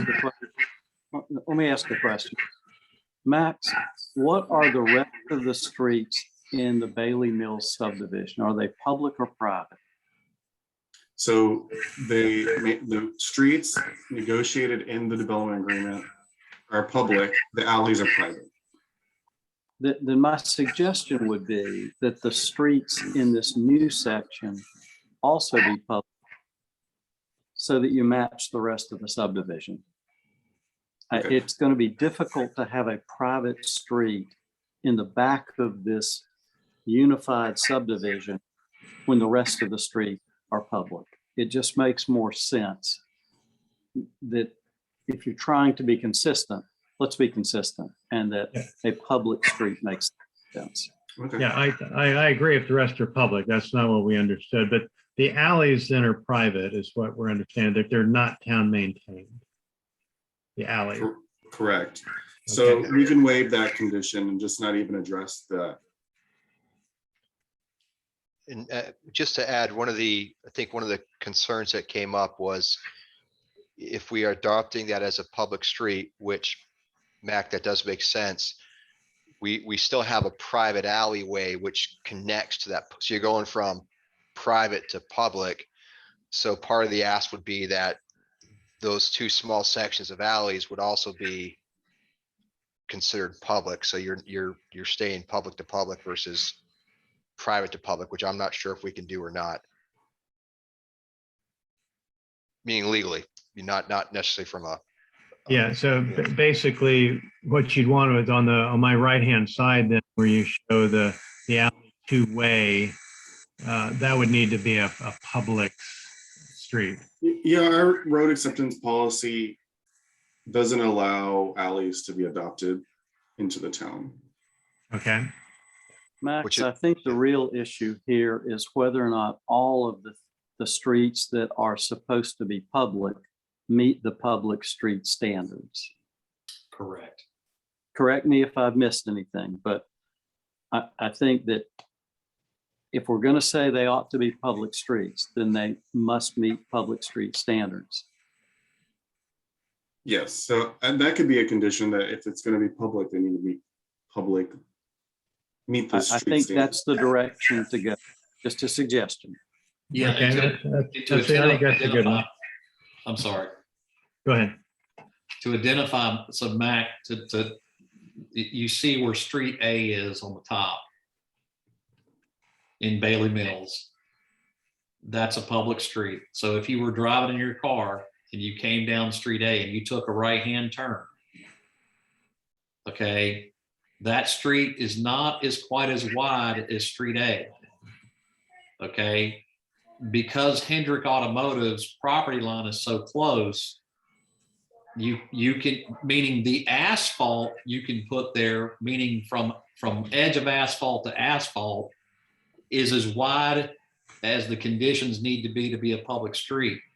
but you do not have room outside of that asphalt behind that curb to put things like sidewalks or planters or things like that. You would have to go buy property from Hendrick to get enough room to do that. So that's where the gray area was with the town attorney, was saying, look, I don't know if council would adopt that street, meaning that the standard cross section, there's not enough room for a standard cross section. But the asphalt itself that you stand on is exactly the same width. It's just when you get off a back of curb, you're not going to have some of those features that you normally have with a standard cross section. And Max so eloquently provided us that information, saying, guys, look, it doesn't meet the cross section to the letter. And we understand that. So that would be up to council to say whether or not, even though it doesn't have the landscaping or sidewalk beside it, the asphalt itself beats the standard width. Okay. So we didn't want to make it convoluted, for everybody. We just, maybe we made a mistake by just letting, council decide, but we wanted to be good stewards. So if it can't be adopted, then you're going to come off of Street A, which is a public street, and you're going to turn right on a private alley and come into the extension just like you would everywhere else in the neighborhood. All the alleys are private. Ty, let me ask you a question. Yes, sir. If the town were willing to give you a condition that said you don't need to put sidewalks on the Hendrick side of that street, Yes, sir. could you meet the standard street width? Yes, sir. Meaning asphalt to back a curb. The answer is yes. Then I think that's the way to do this. Okay. I think on the town's behalf, it is easier to waive a sidewalk than to waive street width. Yes, sir. So let's follow that loop around, Mac, just real quick. So we take a right off of Street A. We come down to house number 1 in the expansion, and you take another right, and now you're going to make your way out. That would mean is when you get to unit 23 on the left-hand side there, and you're making your way out, that alleyway right there would have to be widened going back to Street A, which is not a problem. That's okay. But it would have to be widened. Okay, which there's room to do that. And that would give you essentially a loop that loops from Street A all the way down and around and out. Now, for units 1 through 8, where you're coming out of your driveway, you're leaving your house from 1 through 8, that alleyway right there is a private alleyway. So how do you address that? I think Max has some questions about emergency service review and whether or not they've looked at this. But I think that the basic principle is alleys can be alleys, but streets need to be streets. And if there is a way to make that street meet street conditions, that would be more practical from the town side. And Okay. Max, welcome to disagree with me, but I think that the bottom line here is that we try to keep public streets at street width. Okay, and so if we did go with public streets, then that means our setbacks would need to be less than 12 feet to make the neighborhood consistent in the building sizes to marry with Bailey Mills. Max, do you have a comment about that? You're showing what's the public street width, Max? Okay, I don't have a comment. The public street to be eligible for adoption by the town council is 40 feet. Okay, and he's showing 44 feet on the right of way. Correct, but the reason I requested that would be privately maintained, which I should have said, I should have written the condition differently, like it should meet public street standards if it's going to be adopted, but it's attached by a private alleyway onto Street A. Right. And that's why that condition was originally written by me. That could be waived. That could be edited to change on it, because it is up to town council to ultimately adopt the street. I don't have that authority to request that to become private, stay private. The town council's discretion. So what I understood from Max is he's talking about on the alleyway on the right-hand side of the drawing that connects the end of Street A to the end of the new street, that would become a public street with just curbs and no sidewalks. And the applicant thinks he's got space to meet the asphalt width there. And then you would have a public street up to this other alley. But I don't think you need this diagonal alley over here to be a public street, do you? Alleys don't need to be public. No. No, Right, because Ty, Alleys are weren't you talking about that street over there on the units 20 through 23? You know, that alley connection there had to be widened? yes, sir. So that it's really just making sure that we're not violating any ordinance that says we're going from a public street to a private street back to a public street. That's all. Just trying to keep it simple and consistent. So maybe the thing to do is, and you know, obviously, we don't want to convolute the rezoning process or convolute minds on the call, you know, to stagnate the process. We do, it's important for us to give council their options, because we believe in Stallings and we want to see it grow. So if we can help it get connectivity, then we're all in. But the reality is that there's two things that are pressing here that I need to let you guys know. Number one, to Max's point, our plat for Bailey Mills is completed, sitting on the shelf, ready to record. So we're running out of time.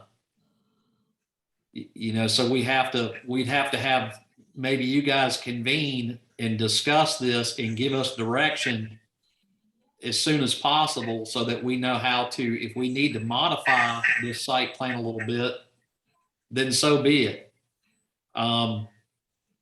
But we're also we can't have delays, because Bailey Mills is plugging right along and we're going to miss an opportunity. Okay, yeah, we understand. We're not trying to make delays here. We're just trying No, I get to it. get this set up. You know, your site plan here is showing a street that would meet standards, Max. That's 44 feet, right? Apologize. I'm typing up a message. Okay, yeah. So this street here, it doesn't have a number on it. You know, let's call it Street X. You know, Street X here at the bottom here meets your town standard. It's 44 feet wide on a right of way. Correct. This The main issue street. would be the alley coming from the backside of Street A, which is adjacent to Hendricks, coming straight down to connect to that. That would need to be built to a width that would meet town standard minus the right of way required for a sidewalk. Correct. Okay.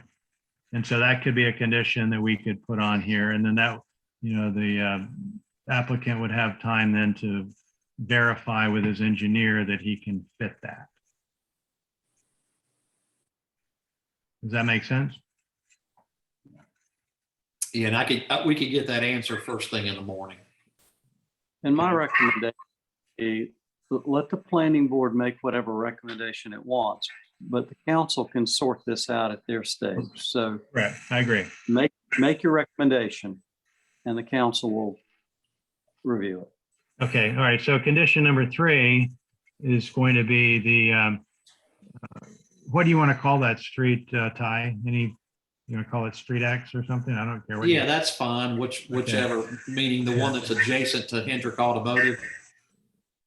Yeah, that would be the alley, right? So Yes, sir. but we're talking about the street, I'm going to say the street in front of units 9 through 19 to meet town standards. And that's all I'm gonna put. Okay. All right, town standards for public street. Okay.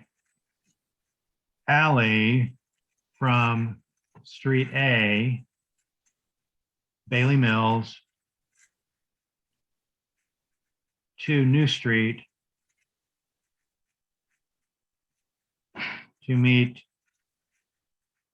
pavement width of town standards.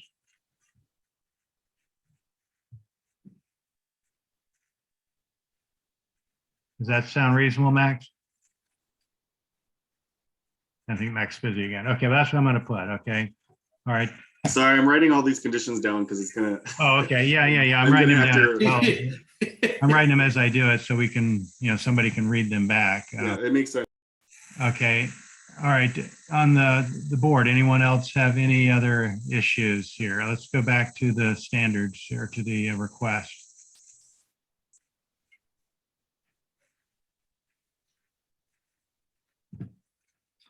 All right, so we talked about the improved open space. I think we're okay. I don't think there's any changes needed there. Any input on that, board? No. Okay. The setback we've already addressed. The density limit. I know Bob had a concern. We're going from the new standard of 6 to 13. Do you know what the old standard was for Bailey Mills? I think I did a quick calc. I think it's 11 is what they ended up with. I don't know what the standard was. It was 12, but we ended up doing 11.6. Yeah. Okay. All right. So the standard was 12 and they're basically asking for 13. Okay, answer my question. Okay. All right. So is there anything you think should be done to mitigate that, Bob? No, Okay.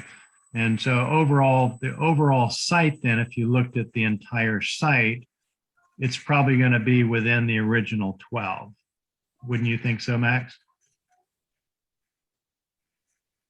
I don't quite understand the question. Okay. Well, I'm just trying to come up with a logical reason why we would change from 6 units per acre to 13. That the current Bailey Mills was built under a standard of 12, and we're basically adding on an addition, and we're going to a standard of 13 units per acre. Yeah, I do feel that it still stays in harmony, but changing that density requirement might reduce their lot count. And I think that's why this is 13 units per acre, because they're requesting the 23 lots. I agree. Yeah. They're trying to make money. I understand. I mean, it's all about money. They could put, 6 units on here, but it's not going to pay for what they're paying for the land. Yeah, and All right, there's no, and that's math too, meaning how much land you have when you're stacking 6 units together. I mean, like on Bailey Mills, you're going to have turns and corners where you lose one and you pick one up. So it just happens to be how the math worked out. It's really just consistent with Bailey Mills. That's really all it was. So. Right. Okay. Any other concerns from the board? Okay, and Bob, your concern is addressed on the 13. yes, it is. All right, so that condition would stay. Any other conditions that need to be discussed? Okay. All right, the conditions I have, I'm going to review them because I wrote them down. I know Max, you probably did as well, but I'll write down what I wrote. Condition number 1, the required type A buffer behind units 9 through 19 to be a type C buffer with a 6-foot composite fence with the plantings inside the fence and designed for no climbing. No climbing. Okay. The condition number 2, the front yard setback on conditions 1 through 8 and 20 to 23 to be 12 feet or consistent with the Bailey Mills development.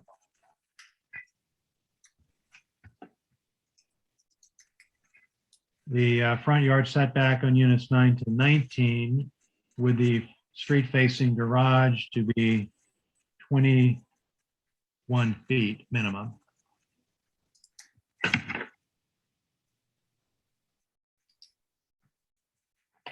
And condition number 3 would be the street in front of units 9 through 19 to meet town standards for public street. And the alley from Street A, Bailey Mills, to the new street to meet pavement width of town standard.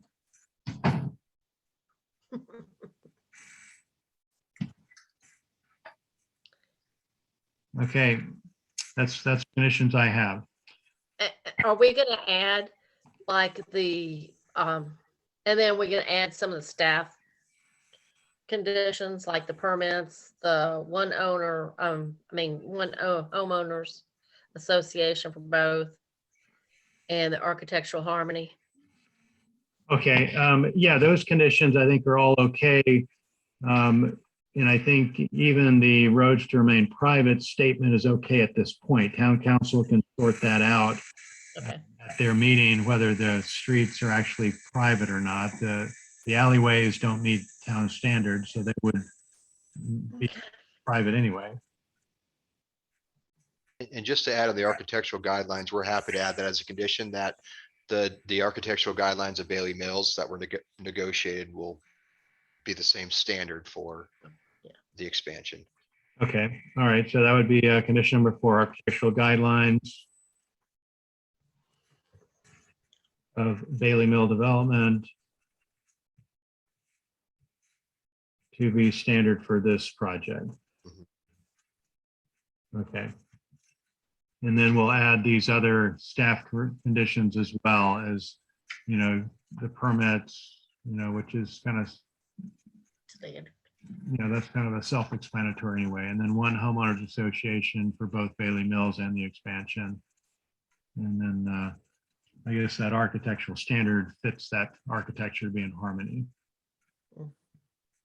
Okay. All right, anything else, Max, that you see needs to be put in there?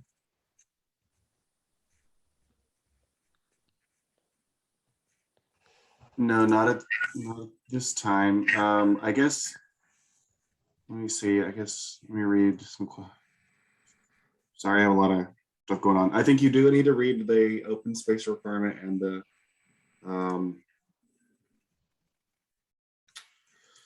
Fence. yeah, you need to read their open space requirement as well. Recommend that. Oh, yeah, the open space, we don't have any changes to that. That was my point there, that one's fine, that we'll propose a total improved open space of 5.6, that would be a condition, correct?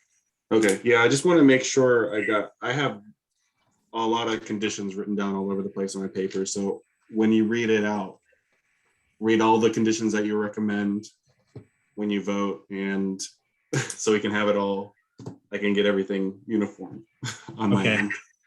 All right, so the way this is going to have to work, let's just talk about the how we'd read this out is since I've kind of made the notes, and I'm not sure whoever is going to make a motion to approve or deny this made any notes or not. If someone else has notes, then they can use their notes perhaps. But otherwise, the way I'll need someone to make a motion and someone to second that motion. I can read all of these conditions and you can make the motion based on my reading of the conditions if you'd like to do that. Okay.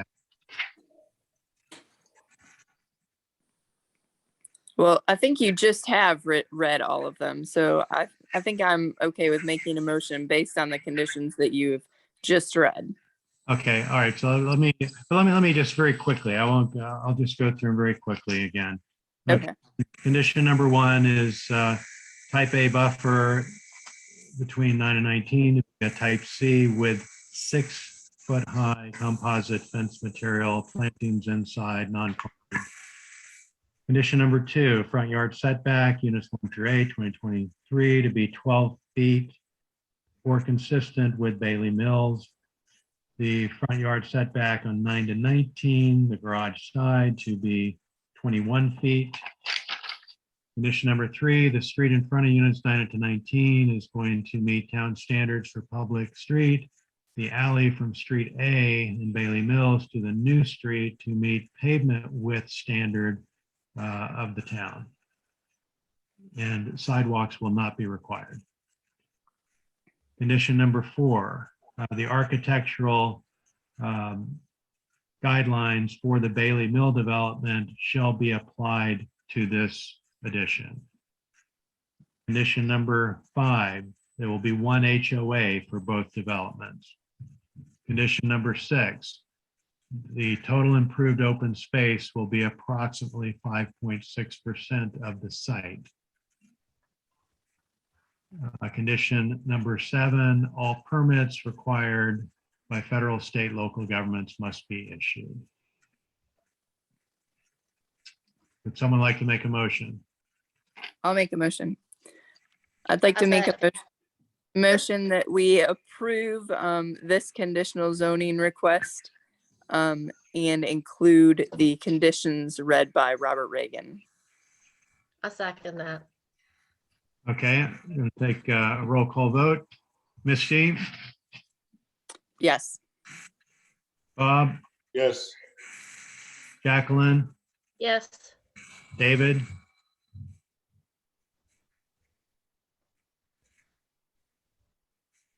Dave. David, is your audio up?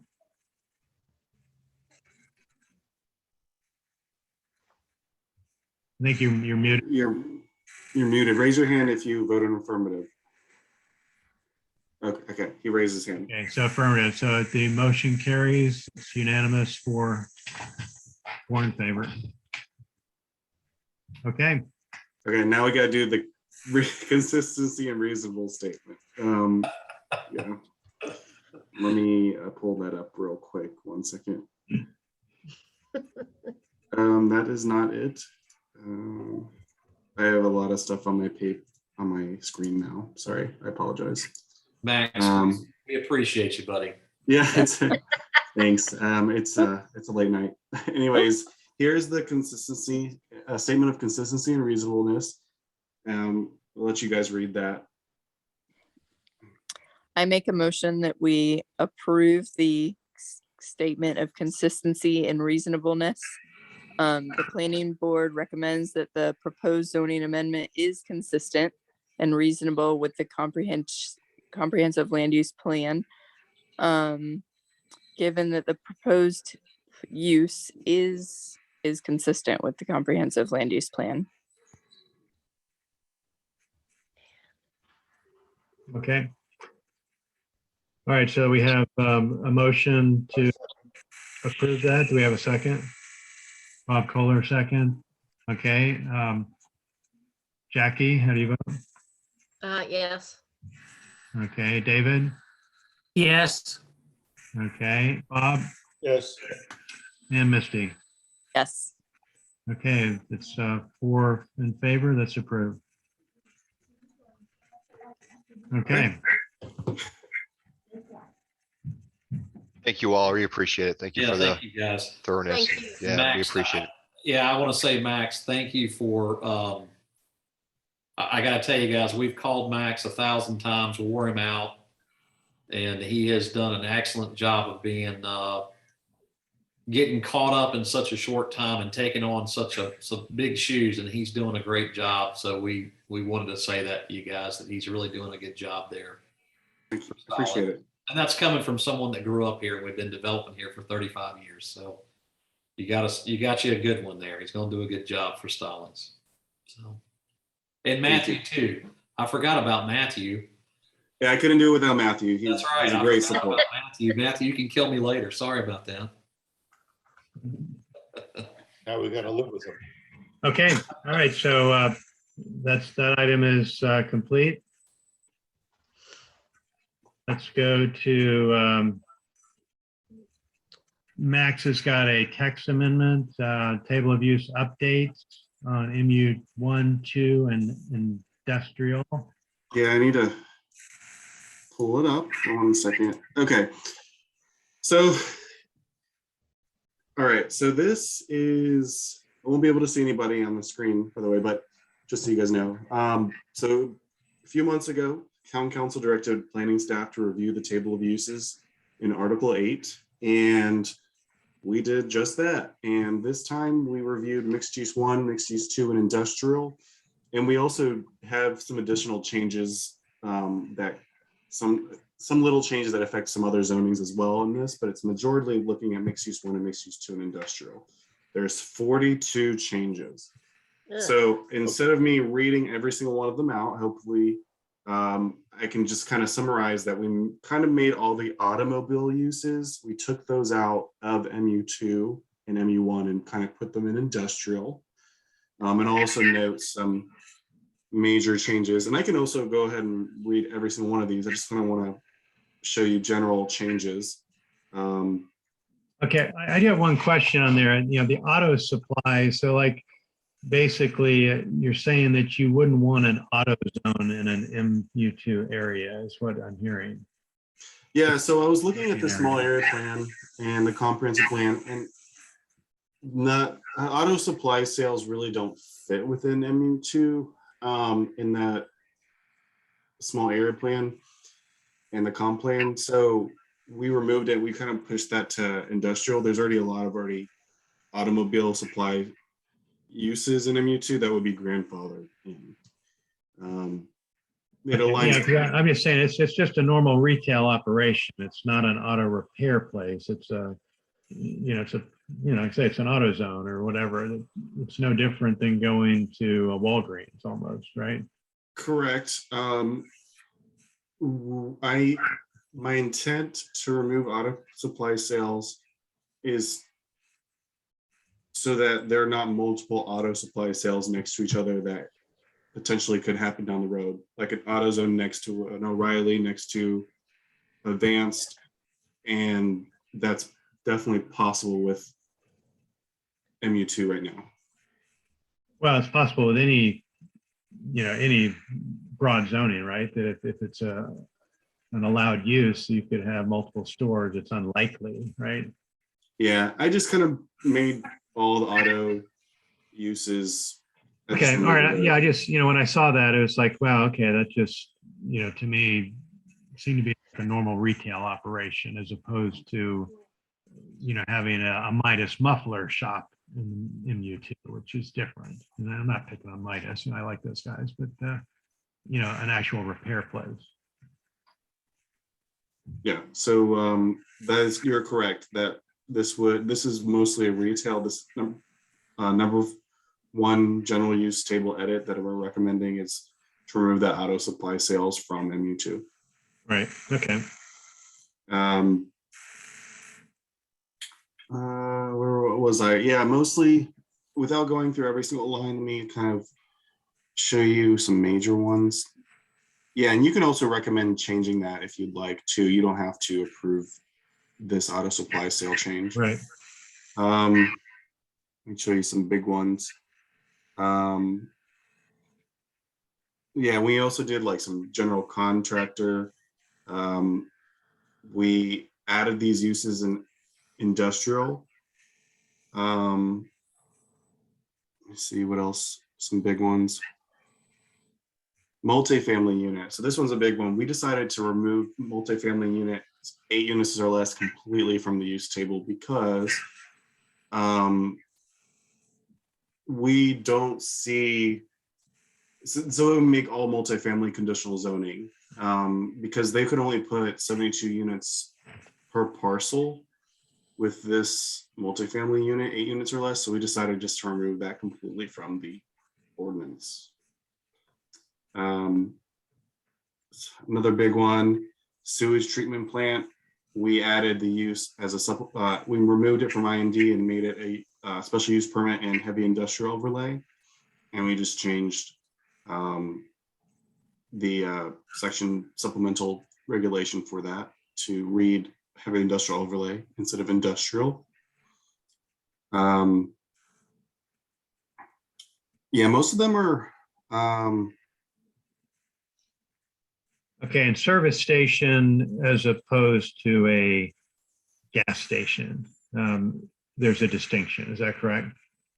Yes, correct. And we're wanting to remove service stations, major and minor, from the use chart because it's redundant to automobile repair services. And it's difficult to discern between the two uses when people call us and ask us about their allowed use. Right, So now the use is restricted to only C74, VSR, and industrial. This Right. removes any conditional zoning that they originally had. okay, yeah, you have to be my generation to know what a service station is anyway, right? Yeah, Yeah, and it's my mistake. I should be able to read each of these one by one, but I kind of want to answer your major questions because it would take a long time to just read every single one right, one by one. And then the last major thing I wanted to point out was we removed all light industrial uses from mixed use 2 altogether. okay. All right, I like that. Yeah. Does anybody have a specific question on one of the light items? Okay, now, well, I guess actually there's one thing I did see on that one, the pottery and related products. So, that one again could be interpreted as a retail pottery store, right? Which I think is fine, right? I mean, what is pottery? Since the pottery and related products is listed under the light industrial use table, I assume that this would be a light industrial operation instead of a retail operation. Okay, all right, so this is going to be a manufacturing. Correct. Okay. All right, does anyone else have anything stick out that you had concerns with? And then bakery products, again, that's manufacturing, not a nice little corner bakery where I can get pastries, Correct. Yeah. Okay.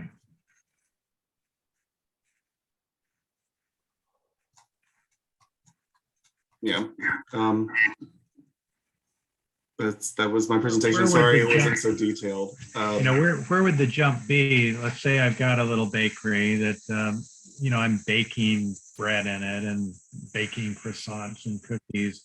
Where does it move from? We have bakery Bakery. listed in as row number 31, and Right, it's allowed in mixed use 1 and mixed use 2.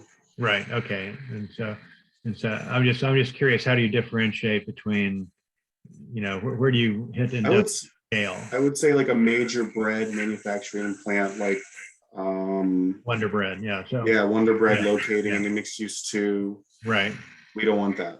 right, But we wouldn't absolutely. mind a mom and pop bakery Right, locating there. okay, yeah, like little artisan baker, that's what you want, okay. Yeah. All right, cool. All right, I don't have an issue with that, okay, I just want a clarification there. Okay, does anyone else have any concerns? No. Okay, does anyone want to make a motion to either approve or deny the text changes that Max is presenting?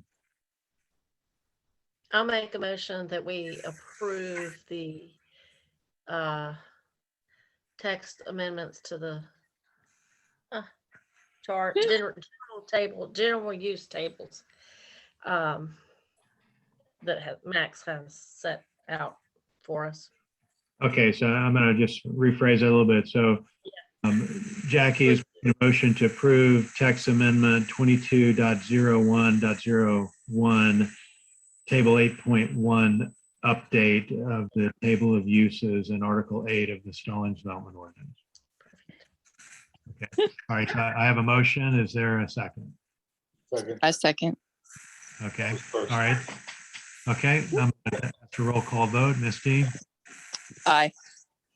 Okay, Jackie, Yes, Bob, Yes. and David? Yes. Yeah, okay. All right, motion carries. Okay, Great. And then now we have to do the consistency statement. Sorry. yep. Okay, who wants to read that? Why don't we do this? Why don't I read you the statement and then somebody makes a motion? How about that? All right, so this is a statement of consistency and reasonableness for zoning amendment text STX 22.01.01 to amend Table 8.1, Table of Uses to reduce redundancy and align with the intent of the comprehensive land use plan and small area plans.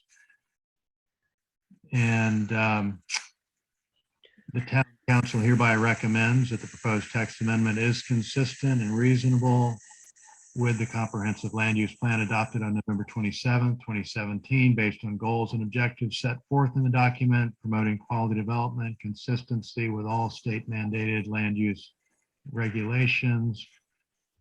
Planning board recommends to approve the proposed amendment and stated that planning board finds and determines the text amendment is consistent and reasonable with the key guiding principles, goals, and objectives of the comprehensive land use plan for the following reasons. One, the proposed uses better align with the town's vision for the zoning district suggested. So I would need a motion to approve what I've just read. I will I make make- a motion that we approve the statement of consistency and reasonableness, Okay. as And I need, Robert read. okay. And I need a second. Second, Okay. All right, Misty, how do you vote? Aye. Jackie, Aye.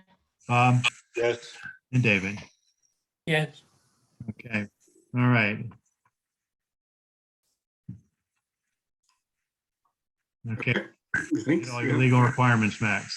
Yeah, now you're good. And now it's just the next item is adjournment. Okay. All right. So thanks everybody for spending so much time. I know I can be a little long-winded sometimes. I apologize. I just want to make sure that CZ did, get our full attention. Okay. And, I think it's a good development that attach on to that other one. So, I'm happy that it got approved. Okay. Move that we adjourn. All right. So will someone make a motion to adjourn the meeting? I make a motion to adjourn the meeting. Okay. And someone make a second. A Second. second. Second. Okay. All in favor, say aye. Aye. Aye. Okay. All right. Good night. Thanks a lot, Max. Good night. Good You too, night. Matthew. You too, Mac. Good night, good night.